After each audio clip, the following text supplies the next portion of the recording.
Hello, Blogging Heads viewers, Foreign Entanglements viewers. My name is Dr. Rob Farley from the Patterson School of Diplomacy and International Commerce. And today with me is Charli Carpenter. Charli's been a guest, not just on Foreign Entanglements, but also on Blogging Heads several times. But this is her first time back in a while. So, Charli, welcome back. Thank you, Rob. So nice to see you. Long time no speak. Yes, exactly. Lots has happened since then. Much has happened. I'm not Your exactly. blog passed its 10th anniversary. Your book is out. We prefer to think of it as a 10th birthday, right? So Birthday. we anthropomorphize the blog, Lawyers, Guns, and Money, as much as we possibly can. And you wrote an excellent post, sort of on the history of the blog and your participation there. So It's very nice to have been part of it for a while. It was much loved. And your book is doing well. I haven't read it yet, I'm sad to say, but I did order a copy on Amazon today, and I saw the very nice customer reviews. Cogent, provocative, you'll be famous. You see, I mean, and that's what I love to hear, right? I haven't read it, but I have bought it, right? And see, that's sort of true friendship, right? That I purchased the book rather than spending so much time reading it, maybe liking it, maybe not. Who knows? I will read it eventually. There we go. So, speaking of books, you have a new one out. So why don't we start by having you tell us about this Lost Cause. So what exactly... now, I will confess that I have not yet either ordered or read the book, although I will do both. Have you bought it? Have you bought the book, Rob? Just kidding. See, we got fiscal issues in Kentucky, okay? I need approval for anything. I need approval for pencils.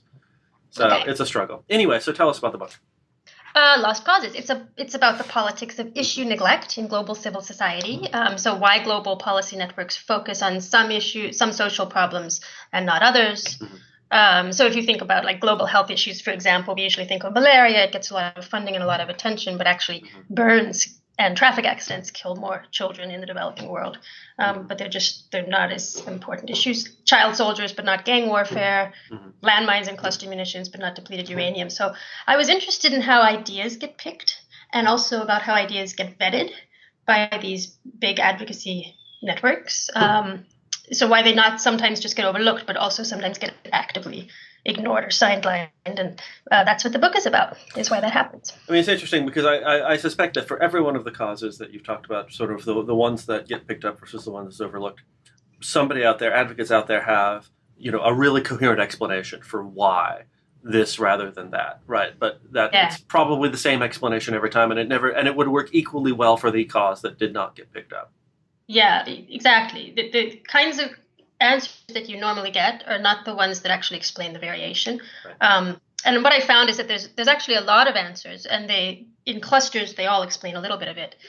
A big one is who is doing the issue, right? So you really need organizations on board that are committed to an issue, that are at the center of issue networks. So ideas promoted by new or no-name or unheard of little NGOs off on the sidelines have less of a chance. So the book is a story partly about how issue entrepreneurs who have a new cause they're concerned with try to sell their ideas to the big heavyweights at the center of the advocacy, and that was so like Human Rights Watch and the human rights movement.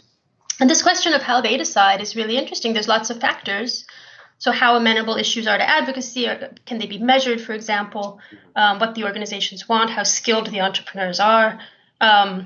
NGOs make guesses about donor demand and what the media will cover. But I found a big piece of the story that was most consistent across all the variation was had to do with social ties within the networks themselves. So questions they would ask themselves are, well, what are our allies doing? What would they approve of us if we picked up this issue? Would they want to partner with us? How dense is the network already around the issue? Can we add value to that? Who is in that network? Who are they connected to? And do we want to be seen associating with them? And how is the issue linked conceptually to other issues we might be already committed to? So personal relationships seems to matter. It would seem that personal relationships have a big impact on whether certain causes are lost or not. Yeah, I argue it's mostly about relationships between networks, between individuals, between organizations in networks, and between issues themselves. And it's less to do with sort of political demand or power, who has power outside the network. Or trigger events or things like that. Now, here's a question. I don't know if you get into this. Has sort of the expansion of social media, has that had an impact on sort of which causes can get lost or which causes stay lost? or how lost they are, or is that still sort of is that development too recent to really be able to draw any insights from?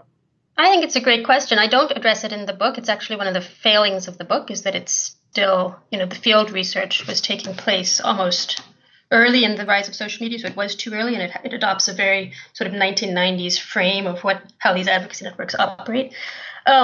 Just thinking aloud, I mean, I was asking this question around when the Kony 2012 campaign or whatever happened.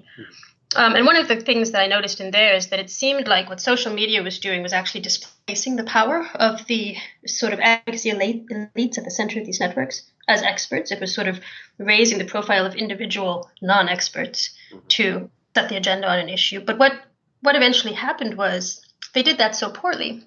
That's often done so poorly through social media that then the people turn to the experts to explain in a more nuanced way what's actually going on and why humanitarian intervention maybe isn't right in Uganda, et cetera. So in some ways, to me, it looks like it actually just reinforces the sort of centralizing power of these networks. But I do think it's too soon to say. I think it's an interesting question. Right. Yeah. So when we think about a cause that is lost, right?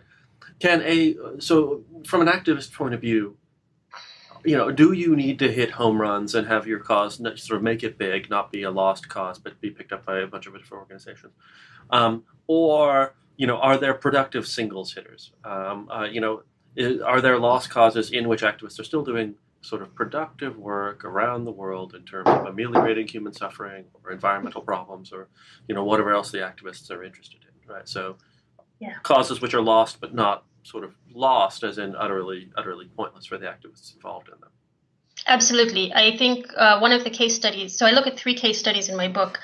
All of them were causes that were kind of being neglected at the time I started, but some norm entrepreneur was trying to get them on the agenda. By the end of the study, one of them had hit the agenda, the Killer Robot campaign, and another is still kind of really pretty neglected, which is infant male circumcision as a human rights abuse. But the third, which is the campaign to make amends to civilians harmed in lawful military operations, the Making Amends campaign, it never really hit it huge, but they have sort of satisfied themselves with just subtly changing diplomatic discourse around civilian harm in armed conflict. And they've made some important inroads at the UN with getting language on making amends into policy documents. And meanwhile, they're doing all kinds of really important practical work on the ground that's not related to norm building, but it's related to actually getting militaries to compensate civilians that are harmed, not by war crimes, but by legitimate combat operations that leave civilians maimed or killed. Right. Which is kind of a whole new thing in terms of humanitarian law. They originally had wanted to change the rules of war, like build a new norm in the Geneva Conventions, and they kind of gave up on that, but they are still doing incredible things on the sidelines, so it's a good example of what you described. Right, a good example and one that's sort of particularly relevant over the last decade, right, given, given especially how, Western powers have, employed force and have thought about their own employment of force in Afghanistan, Libya, elsewhere. So, no, that's a really interesting case. So, go ahead. Were you going to say something? Go ahead. Okay. Talk more about, and this will get us into some of the other stuff I think we're going to discuss today. Talk more about, and I also have to say that, because I think an airplane just landed above you, so it was sort of in the background, but it made me think of killer robots. So talk about how has killer robots moved sort of along this continuum from being a lost cause to being what is really a pretty big cause. And I think we'll get to this, let's feel free to talk about what we mean and what we're using in terms of our terminology of killer robots. Yeah, good. Okay, so very good. This is one of my favorite case studies I did. Killer robots is actually advocacy language. I did not use that term previously in my case study because the norm entrepreneurs did not call them killer robots. They called them autonomous weapons. And what they're concerned with are weapons that can select and acquire and destroy targets without a human in the loop. So they're not talking about drones, for example, which have a human teleoperating them remotely. But they're worried about precursors like the phalanx system, and there's been a lot of plans on the books to increasingly autonomize targeting. So academics, philosophers, roboticists have been calling for a ban, or at least a moratorium to create an ethical discussion since 2004, and they organized a network to advocate for a ban in 2009, but they could not get humanitarian disarmament elites to take them seriously until about 2012. And so basically no one really knew of this issue. It was like a classic neglected issue, and we were talking about cluster munitions and other kinds of weapons, but not autonomous weapons. People just thought it was too science fiction-y at the time. In 2012, Human Rights Watch changed course and launched a report, triggered a campaign, and within a year, which is exactly predicted by my model, right, that it matters very much if you have these central organizations on board. When that happened, instantly, overnight, you had a huge campaign, tons of NGOs were piling on, tons of media attention, and now you've had a series of talks at the UN on the issue, leading towards potentially a treaty-making process, though we'll see where it leads. So we've definitely gone from neglected issue to like the biggest human security buzz since landmines, all in a very short span of time. So in the book, I tell the story of how that happened, and it's a really interesting one. Right. I mean, it's interesting. So from the air power point of view, right, this distinction between drones and automated killing machines, right, because it goes to the central debate that's happening in air power technology right now, which is whether unmanned aerial vehicles can replace manned aerial vehicles, right? And the short answer is they cannot replace them for a series of the most important tasks until they are capable of automated killing on their own, right? That you have to have a drone that's capable of operating outside of human influence, that's capable of evasion, capable of targeting, that can fight on its own, essentially. Or you can't have unmanned automated vehicles going up against manned equipment, right? The risks are simply too great with respect to electronic warfare or so forth. Yeah. And so it's interesting that there are potentially some interesting synergies between arguments about the plausibility of sort of genuine multilateral multinational action with respect to autonomous drones and what are broader trend lines within our military organizations with respect to their how friendly or how hostile they are to this idea of unmanned aerial vehicles playing many of the important roles in what they do, right? So the Air Force Pilot Association probably thinks it's a great idea to ban autonomous killer machines. They were phrased it in those terms, but they probably think it's a great idea because it keeps their jobs. And also self-image and identity and so forth. So it's interesting stuff.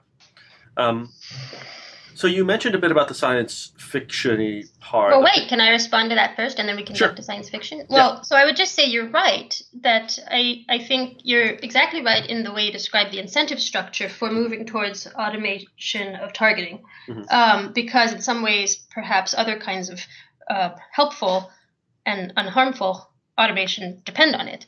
Campaigners would say... I think campaigners are actually split on the merits of other forms of unmanned aerial deployment. But where they're very clear is that there's an ethical problem with outsourcing kill decisions to machines. So their perspective would be that should be banned. And if that means that we need to keep humans, that we have to do all these other things to keep humans in the loop, that's what we should do. But that there's moral questions about whether we want machines making the decision to take life. There's practical questions about whether they could comply with humanitarian law. So they are saying, regardless of the military utility, that's exactly when you need norms, is to sort of put the brakes on what would otherwise be strategic action. Right. No, there was an interesting piece, and I don't know if you posted it or linked to it or if it came through you at all. But when would your Google car decide to kill you? Right. I saw that. Yeah, which is to say that under desperate circumstances, were you in a vehicle that was autonomous, the vehicle might have to make a set of decisions that would lead to your death, right? And so, how would you construct those decisions? Who would be responsible for, in that sense, your death, right? How would we think about responsibility in those terms? And that's not exactly autonomous weapons, right? But it is machines making decisions that leave us alive or dead. So. One of the interesting questions here, I think, that's perhaps not, the campaign is not pitched in this way, but I see an important analytical problem being, where does the burden of proof lie when you have enormous sets of unanswered questions about emerging technology? And I think for some military planners and some roboticists think that we should build the technology and then figure out how to regulate it. but we shouldn't foreclose the debate. And for campaigners, I think they're saying that the burden of proof is on governments to show first that they're not going to do harm, rather than waiting for the harm to occur and then putting the burden of proof on global civil society to rein it in. Right. And I guess I would agree with that. Right. No, that makes sense to me. So then to transition back to the science fiction-y question, right? You said a very interesting thing about sort of how the concern about autonomous killing machines developed, right? And you said it was too science fiction-y for the major organizations to really pick up, and that's really interesting to me, right? Because I think that a lot of people on the other side, whether you sort of write them as pro-drones or people who have what they would call nuanced visions of what autonomous killing machines can do, will often claim that opponents are motivated by this sort of misunderstanding, the science fiction-y understanding of what this equipment does. And that, it's essentially all the Terminator, right? That if Terminator is driving these fears. But it kind of sounded from what you suggested that that's not really how it worked in practice in terms of the discussion. No, for a number of reasons. I think it's really interesting that the campaign is so often accused of using sci-fi metaphors to scaremonger. I mean, they did choose the term killer robots, and they did that to catch people's attention long enough to then engage them on how this is actually a real-world problem and not science fiction. But you just don't see campaigners talking about Terminators. The media does that, of course, and their detractors do this. But I think it's more a way of delegitimizing the campaign than anything. And I'll give you an example. I was at the UN experts meeting in May at the Convention on Conventional Weapons on autonomous weapons. It was the first big UN conference on this issue. I was listening actively for science fiction metaphors because I have this other back burner interest in this sort of how science fiction percolates in policy contexts. The only people I heard using those references are actually putting Terminator stills in their PowerPoint presentations, where the people arguing against the campaigners, and they were doing this to sort of paint them as paranoid, hyperbolic, and kind of far out there, rather than to engage their arguments. So it seems to me that if anything, what campaigners have done is they've worked to de-science fictionalize the issue. But science fiction is definitely part of the cultural context in which they have to work, and it's definitely affected their campaign strategies. And I do think it's part of the story of why the campaign was neglected for a while. It was an example of a broader ingredient you need, which is this thing they call ripeness. An issue has to be ripe for you to do advocacy on it, which means the media and the public have to be ready to pay attention to it. Governments have to be ready to be persuaded. And the story I tell in my book is about networks and sort of ties between issues and between actors. And I think it made a big difference when people began to get worried about drones.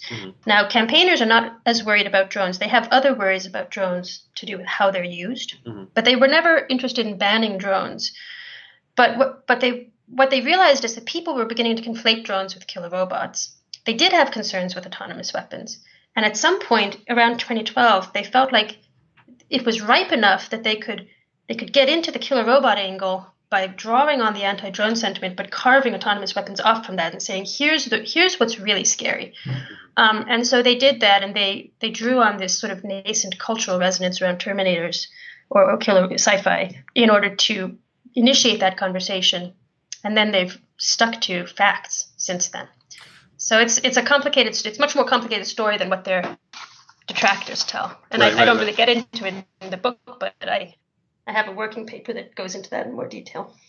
So I'm wondering, is there some concern among this network in particular that, drone that the lines, and especially sort of the perceptual public lines, remain sufficiently fuzzy that, drones are still being tarred sort of with this autonomous killing understanding, right? Or, how, I guess a different way of phrasing would be, how careful are activists in this to sort of after the initial attention has been brought by the drone campaign to sort of parse out what the arguments they're making from this much more general and probably much larger anti-drone sentiment?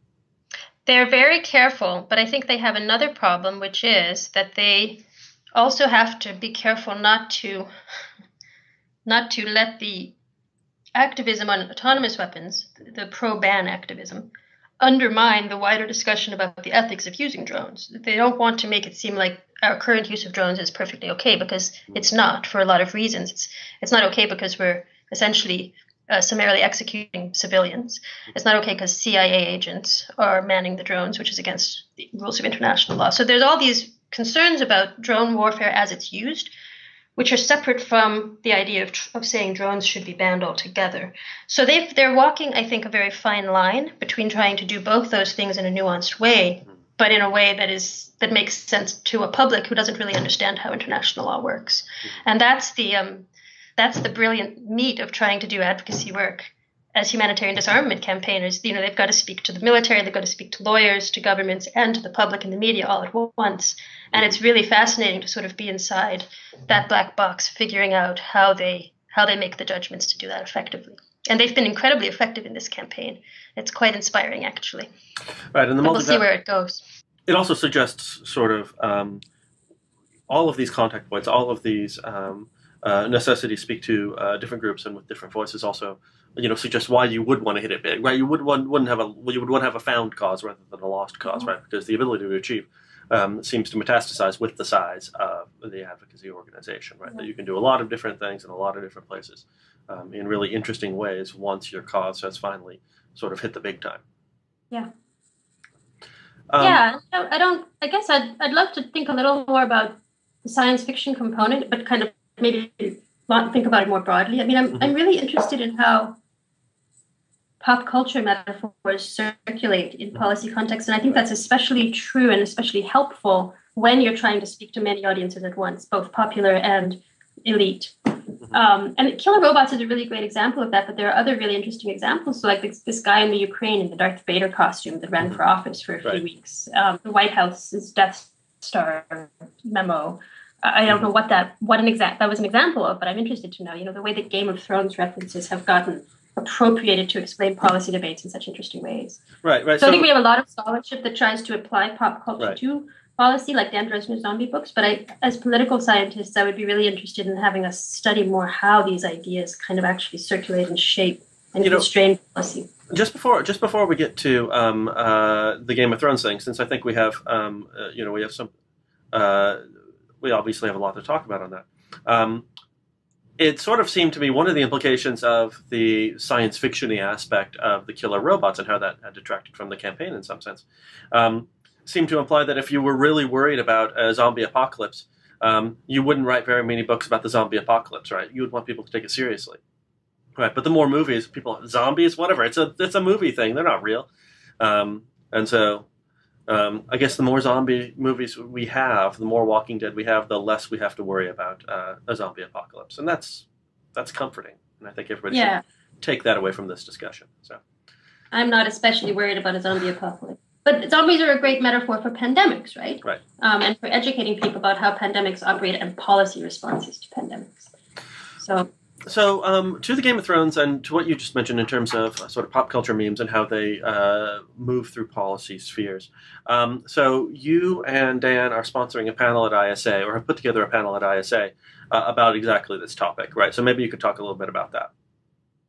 Yeah, well, right. I can tell I'll tell viewers about the genesis of the panel, and maybe you can tell me a little more about your paper you're writing for it. So the idea of this was to have a pop culture panel at International Studies Association in which we did not just write sort of intellectual fan articles about our favorite shows, but really took seriously the empirical impact in the real world of these pop culture memes. And we decided to do Game of Thrones as a theme. So we've got really interesting papers scheduled now on how the show gets represented in the blogosphere or in political speech, why it's represented in certain ways but not others, how it figures like in the climate change debate, etc. So, but the idea is that we're not just doing readings of the show, we're really studying how people interpret it in the real world. And you have a really interesting project. I don't know how far along you are or how much you want to talk about it, but I'd love to hear more. You're interested in looking at how these metaphors percolate in military. Well, so I mean, our contribution came out actually of the course on air power that I recently taught, and we started talking about effects-based operations, which is generally speaking, an air power term associated with organizational collapse and some often with even social and governmental collapse. And we began talking about, how do we apply this logic of EBO against certain pressure points, certain nodes, certain communications, to a medieval army, right? And this immediately led us into Game of Thrones. And it said, well, okay, well, how would this make sense in terms of how would we be thinking about nodes with this kind of force? And then, we talked a little bit about, well, the armies in Game of Thrones do differ in important ways from actual medieval armies, et cetera, et cetera. But then that got us interested, especially when your proposal came out, that got us interested in, really how much is there out there about this kind of thinking in military affairs, right? How many people are using Game of Thrones as a metaphor, or using Game of Thrones as an illustration, or as a way to illuminate our understanding of these fairly complex military concepts? And then what impact does that kind of illumination have, right? I mean, if you just sort of pay attention to the military-oriented blogosphere and the military-oriented Twitter sphere, these places are obsessed with Game of Thrones, and they're obsessed with drawing certain lessons, or at least in using as illustrations these concepts out of Game of Thrones. And so that has got us onto, which we, it remains in progress, but we have then sort of started a paper that will be looking at, how do we actually find the real world impact of these sort of rhetorical tropes in modern military theory, right? In modern postmodern military theory. And so that's our contribution. That's what we're putting together. I can't wait to see it. I can't wait to see the whole panel. I hope you will be coming in costume, of course. I suppose that's a possibility. So will you dress up as Stannis or? Stannis would probably be the easiest, right? Although I suppose I would have to shave my head.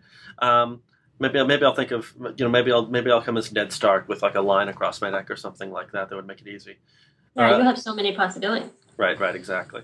And of course, I mean, you and I went in costume to a previous ISA panel way back when you went as Starbuck and I went as I think a Tauran gangster to a Battlestar Galactica panel, which was also a lot of fun. Yeah, I think it's a ritual that should be regularly. So I guess while I have you dressing up, right, exactly. So while I have you here, I know we had wanted to talk a little bit about this last season of Game of Thrones, and we certainly only finally been able to put this together. But with this conversation we have had, and we will want to be having with respect to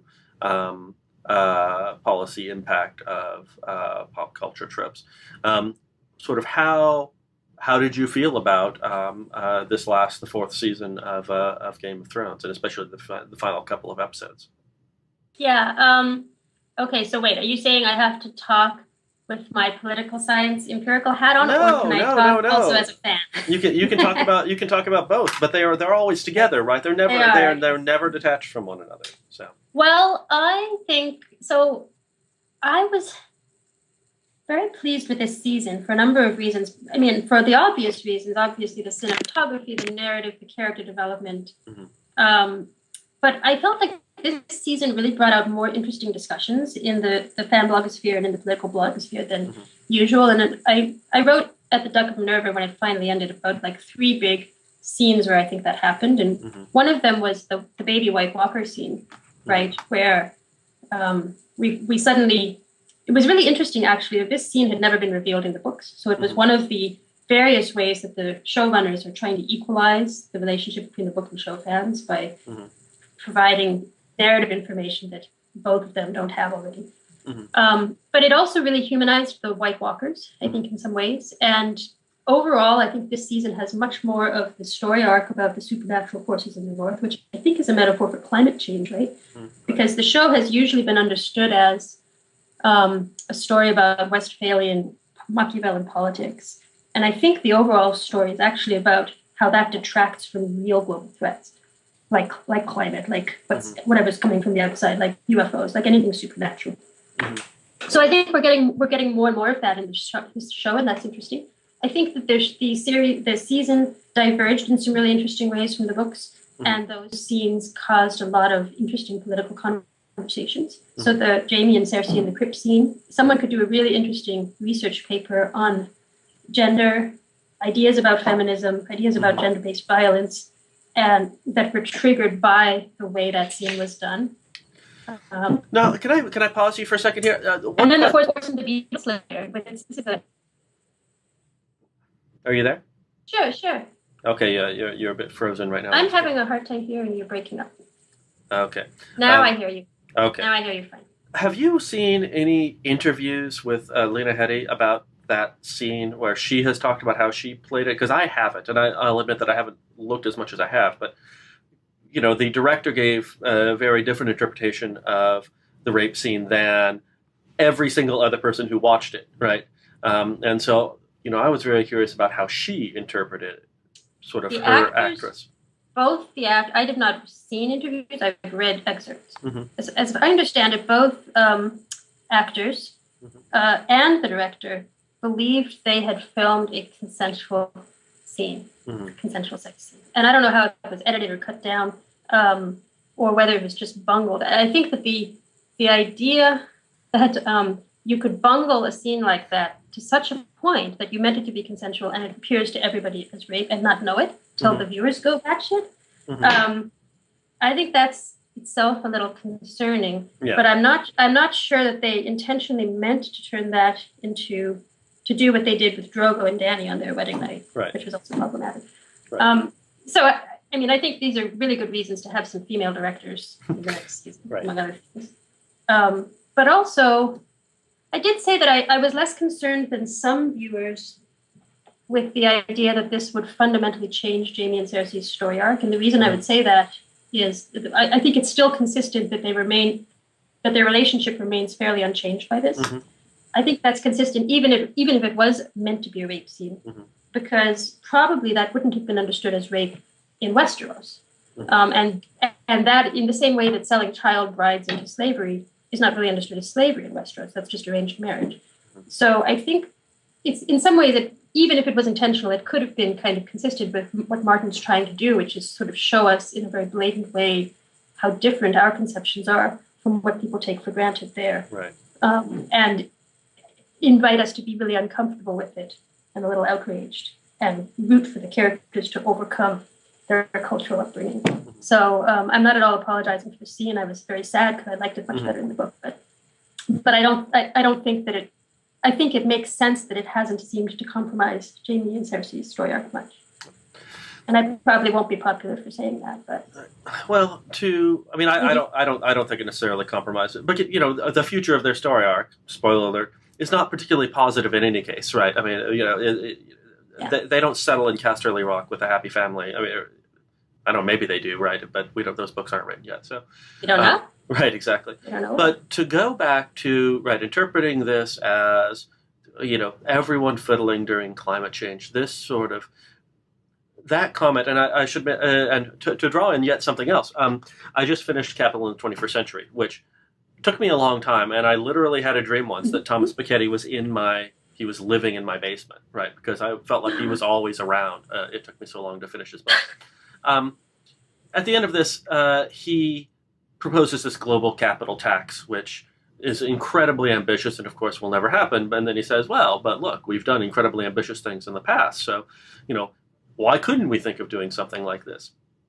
And that, in combination with a couple discussions you and I have had sort of made me think about Game of Thrones and the relationship to, the wall, and made me ask the question, how ever did they build the wall, right? I mean, how did they ever accumulate the degree of political will necessary among these people to construct something that massive and that extravagant, right?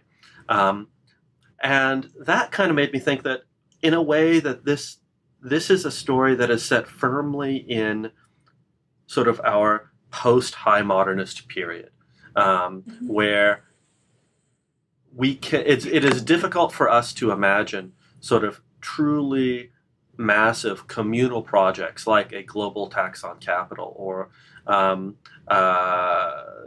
sort of large scale projects like that in a way that it was possible for our forebears even a few generations ago to do, right? And so we can read then Martin in the same phrasing, right, that constructing, if the wall were to fall down, you could never build another one, right? You would never be able to sort of assemble the same sort of vision that you once had, right? Because they are also.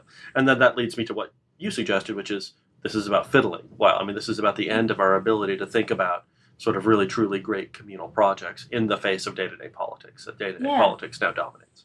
I think that makes sense. I mean, in some ways, the wall is just a plot device. It's a border that signals to the reader that there's an inside and an outside, and that we're unfortunately more worried about what's going on inside.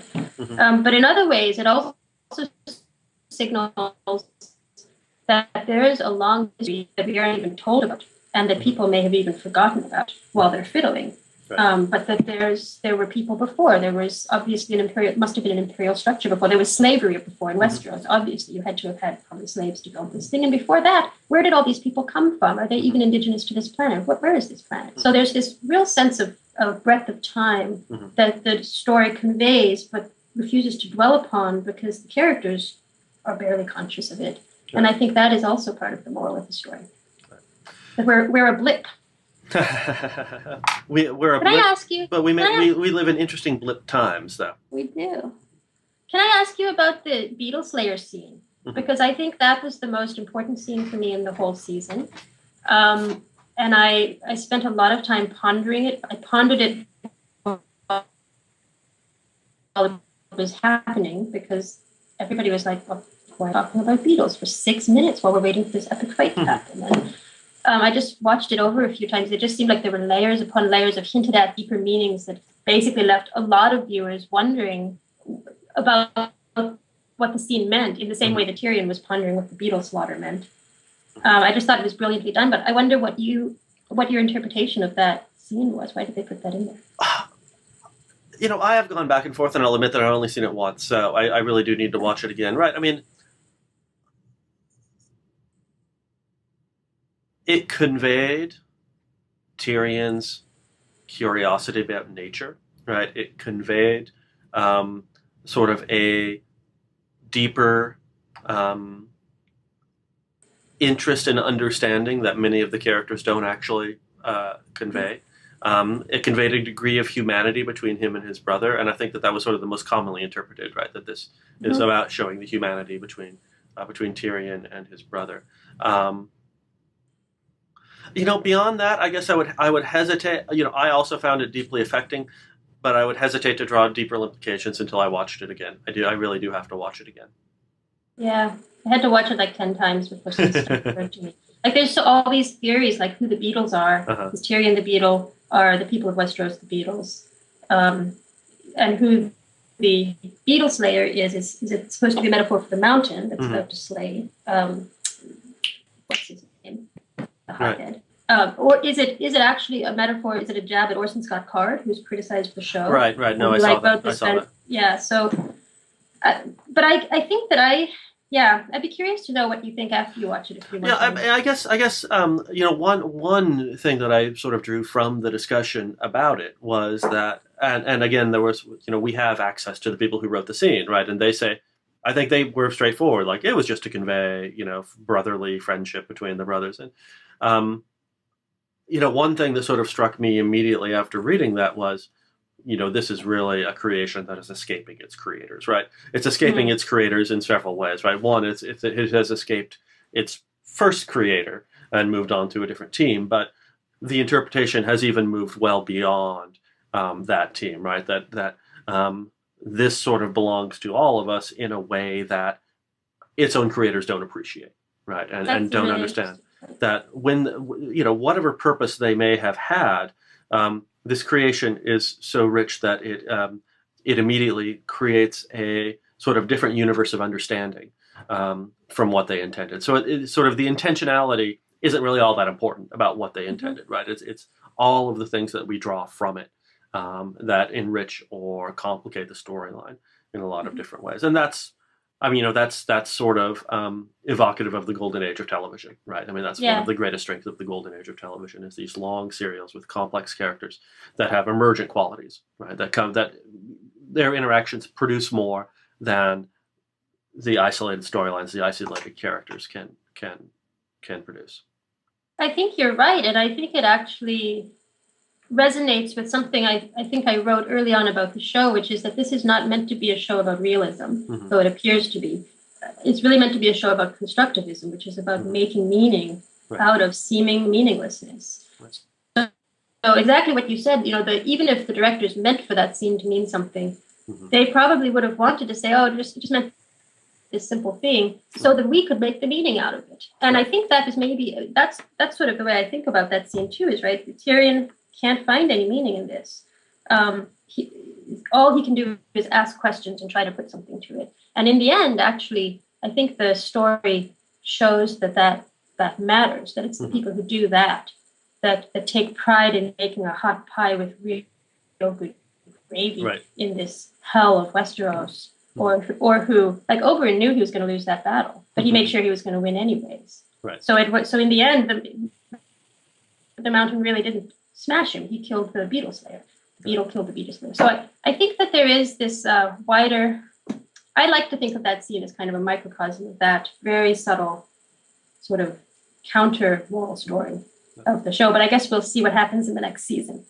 Right. If any of that has been indicated. We won't know till we know how the story ends. Right. All right. Well, I actually have to run. So, Charli, thank you for being here, and audience, thank you for having watched. And please, any feedback you have, leave in comments, and we look forward to seeing you again.